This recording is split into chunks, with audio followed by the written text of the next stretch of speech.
saya Bayu Indra Setia dalam mata kuliah Perilaku Organisasi dan Kepemimpinan. Sekarang yang akan dibahas adalah tentang pengembangan organisasi. Setelah kita mempelajari tentang perilaku organisasi, baik itu secara kelompok, individu, di sana juga kita membahas tentang stres, konflik, kepemimpinan, dan yang lainnya. Sekarang bagaimana suatu anggota organisasi itu mengembangkan organisasi.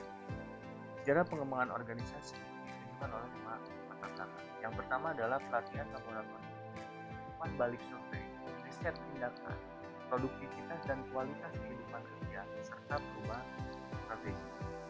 Pertumbuhan dan berkelanjutan. Di dalam sejumlah liquid pendekatan pengembangan organisasi, praktisi dan keterlibatan organisasi membuktikan sehatnya suatu disiplin dan menawarkan suatu prospek yang menguntungkan di masa yang akan datang. Jadi, jika kita melakukan pengembangan terhadap organisasi kita akan menentukan prospek yang menguntungkan di masa yang akan datang, karena pengembangan organisasi ini untuk masa yang akan datang. Dalam pengembangan organisasi, yang terpikir adalah sesuatu yang rumit. Baik, kenapa bisa dikatakan bahwa pengembangan organisasi bisa dikatakan rumit? Selama berada di organisasi, terasa sekali dinamika yang ada. Permasalahan yang dialami setiap organisasi hampir sama. Entah itu dari komunikasi antar personal, kinerja yang tidak terkontrol yang membuat situasi tidak kondusif untuk menjalankan program kerja, dan akhirnya berdampak pada kualitas organisasi tersebut. Ada apa dengan kasus seperti itu? Apakah memang itu adalah sesuatu yang wajar atau perlu dilakukan analisis? Disitulah kita akan belajar bagaimana cara mengembangkan suatu organisasi. Sebelum lebih lanjut, ada beberapa pengertian tentang pengembangan organisasi. Pengembangan organisasi merupakan suatu proses yang mengikuti rangkaian perencanaan perubahan yang sistematis yang dilakukan secara terus-menerus oleh suatu organisasi. Perilaku organisasi atau pengembangan organisasi merupakan suatu pendekatan situasional atau kontingensi untuk meningkatkan efektivitas organisasi. Pengembangan organisasi lebih menekankan pada sistem sebagai sasaran perubahan, dan pengembangan organisasi meliputi perubahan yang sengaja dilaksanakan. Setelah kita mempelajari atau kita mengetahui apa pengertian dari pengembangan organisasi, kita dapat melakukan pengukuran prestasi atau mengukur prestasi suatu organisasi. Dari segi apa?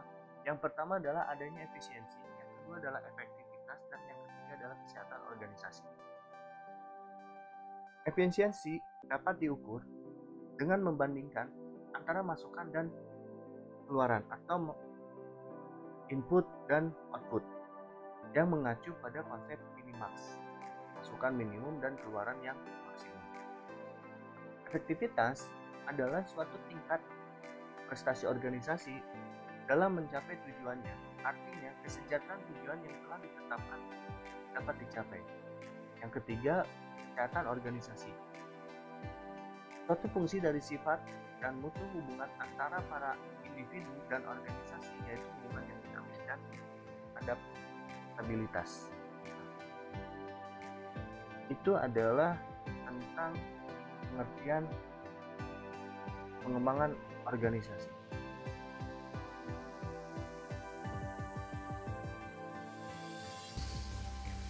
Pengembangan organisasi adalah aplikasi ilmu pengetahuan perilaku secara sistematis pada bagian atau pada berbagai tingkatan seperti kelompok, intergrup, dan organisasi secara total untuk membuat perubahan.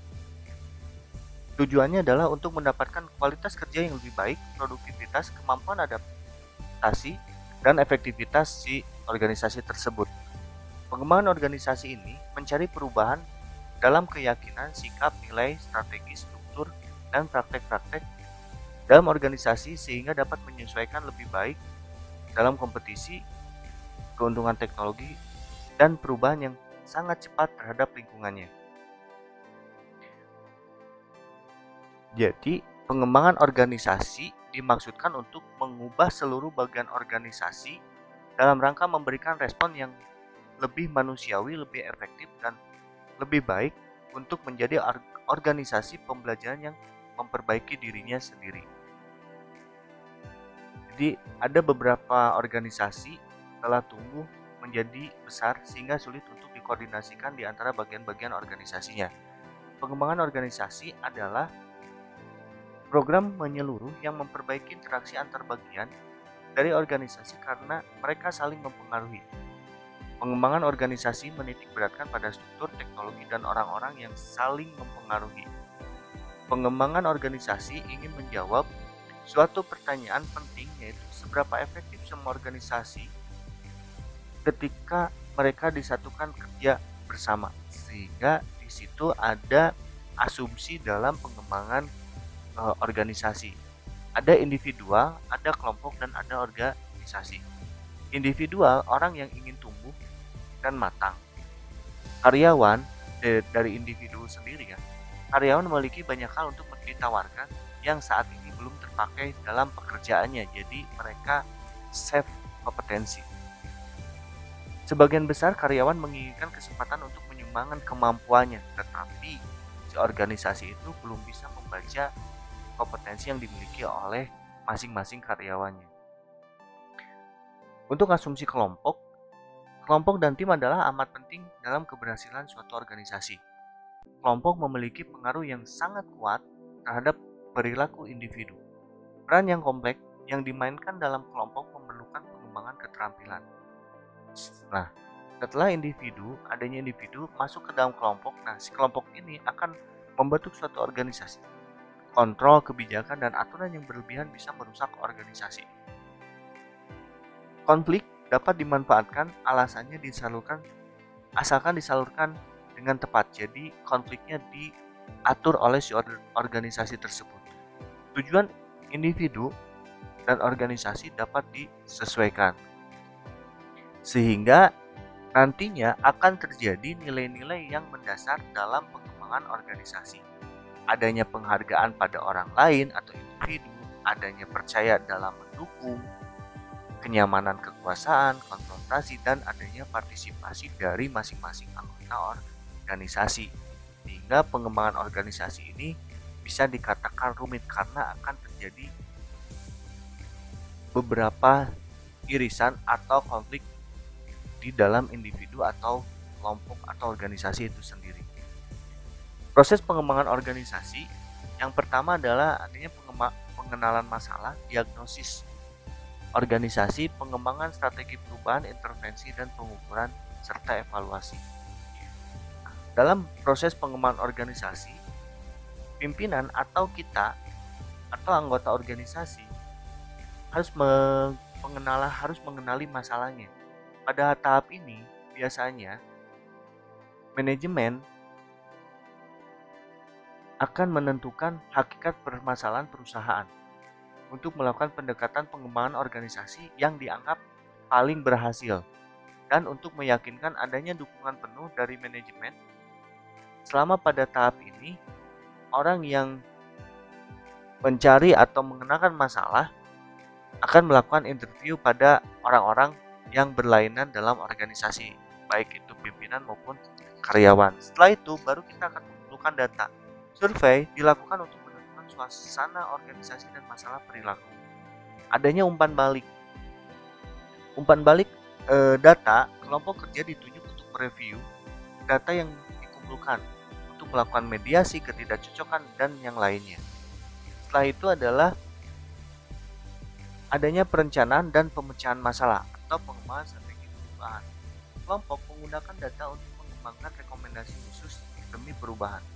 Diskusi difokuskan pada masalah aktual organisasi. Perencanaan harus spesifik, termasuk siapa yang bertanggung jawab dan kapan tindakan harus diselesaikan. Setelah itu melakukan intervensi. Pada saat suatu tindakan telah diselesaikan, maka orang yang melakukan proses pengembangan organisasi membantu partisipan untuk memilih dan menggunakan intervensi pengembangan organisasi yang sesuai, tergantung pada permasalahannya. Intervensi bisa saja fokus pada individu, tim, hubungan antar departemen, atau organisasi secara menyeluruh. Setelah beres semua, baru kita akan melakukan evaluasi dan tindak lanjut. Orang yang melakukan proses atau organisasi yang melakukan proses pengembangan ini membantu organisasi mengevaluasi hasil dari upaya pengembangan organisasi dan pengembangan program tambahan di dalam area di mana hasil tambahan diperlukan. Biasanya kalau kita menggunakan proses atau kalau kita mau melakukan proses pengembangan organisasi menggunakan pihak ketiga, biasanya pihak ketiga itu mempunyai banyak teknik dan pendekatan. Biasanya adanya pelatihan kepekaan, adanya umpan balik survei, ya akan adanya konsultasi proses, adanya pembinaan tim, serta pengembangan antar kelompok, sehingga proses itu dijalankan dan akan merubah organisasi ke yang lebih baik.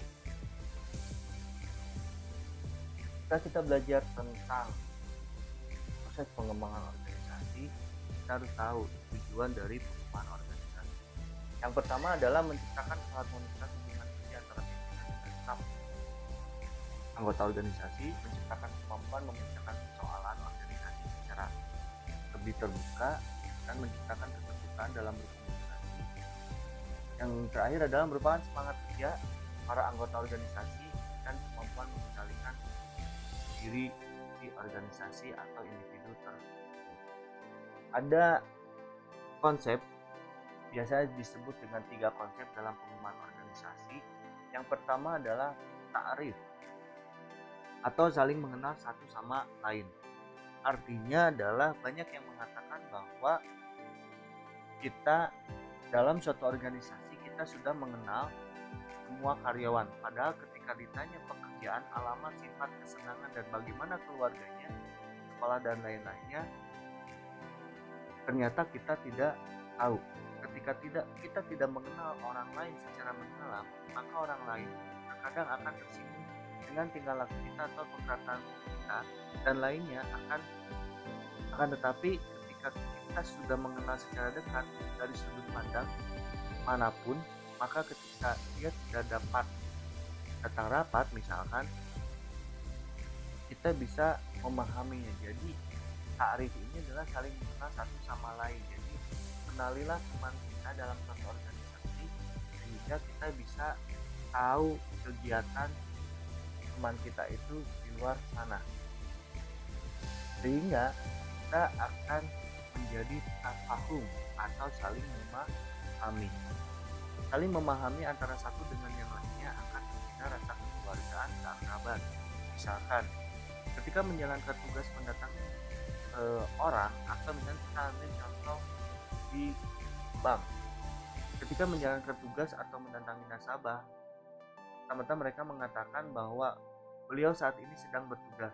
Ternyata ketika kawan kita tidak datang, maka kita akan memahami kondisinya dengan serta-merta menggantikan tugasnya dan yakin saja bahwa dunia terus berputar dan kita pun suatu saat akan dibantu oleh teman kita. Jadi jangan merasa rugi kalau kita membantu seorang teman, karena suatu saat teman itu yang akan membantu kita.